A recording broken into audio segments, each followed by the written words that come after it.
พวกฝนเนาะโกเนาะฝนก็ได้ค่อยๆมากนะว่าผมมีลมเนาะเดี๋ยวอย่างตัวนี้เนาะดิดเนาะนี่ก็ได้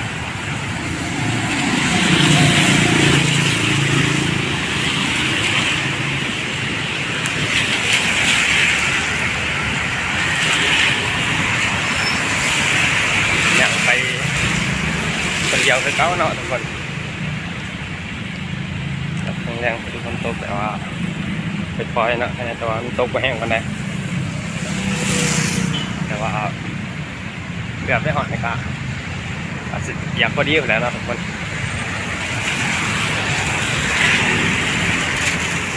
เนาะ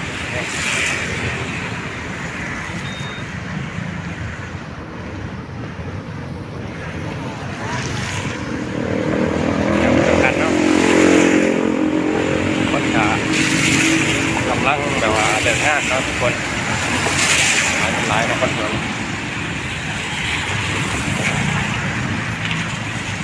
กำลังแบบว่าย่อยเดินห้างเนาะ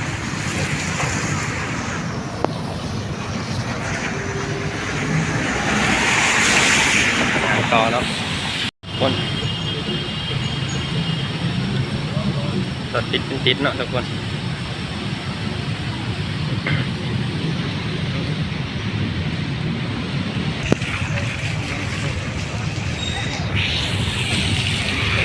เลย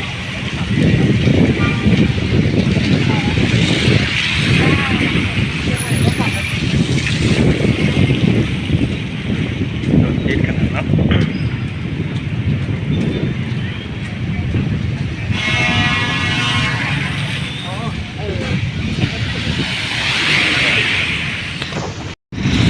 เริ่มมาแห้งเนาะทุกคนนี้ก็ได้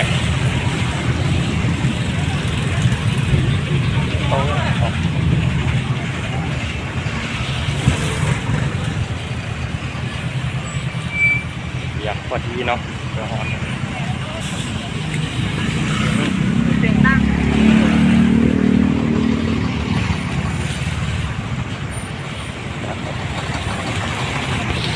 ี่เรากำลังลอดถนนนะทุกคนติด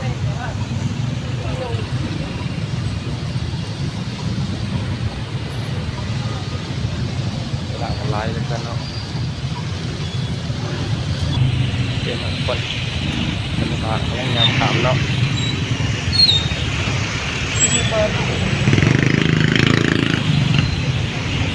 ต้องขามถนนเนาะ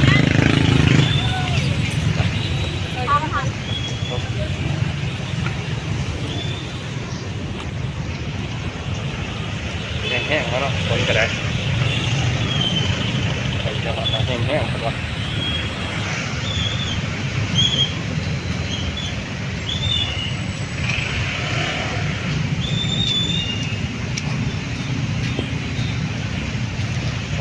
ย่างมากอะเรื่องซื้อลงเนาะทุกคนเนาะอะไรปกติดีซื้อตลอดนะผมก็เลยของเรื่องมาหักเป็นข้างเนี่ยเนาะคุณสามปล่อยมากอะทางนี่เนาะย่างต่อแล้วเนาะ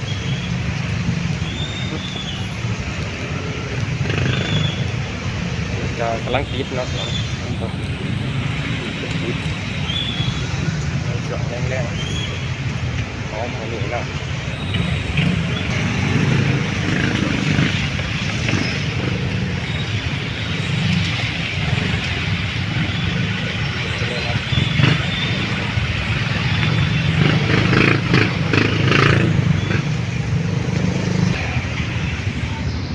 ไปแล้ว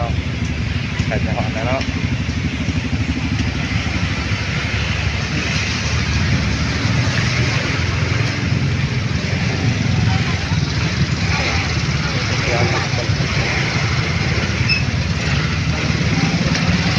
เดี๋ยว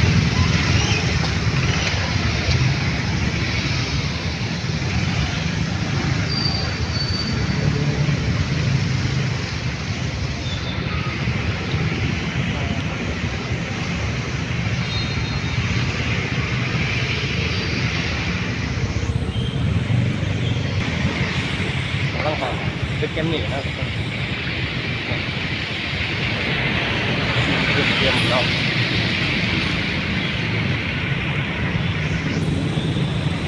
เดียว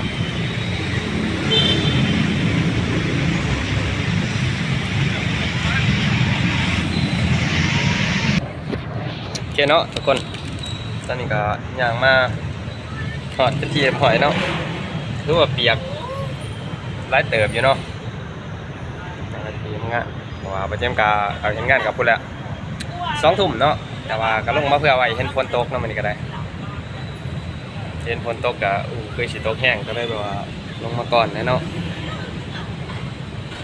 ใช่ปะ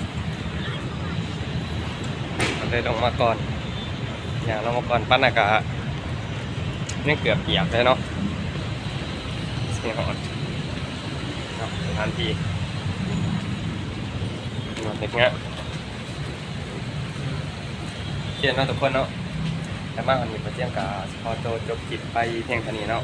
ที่ผ่านกันได้ต่อก็ขอโดดเข้าไปทุกคนเนาะขอกันในจุดต่อไปทุกคนบายเนาะไปแล้ว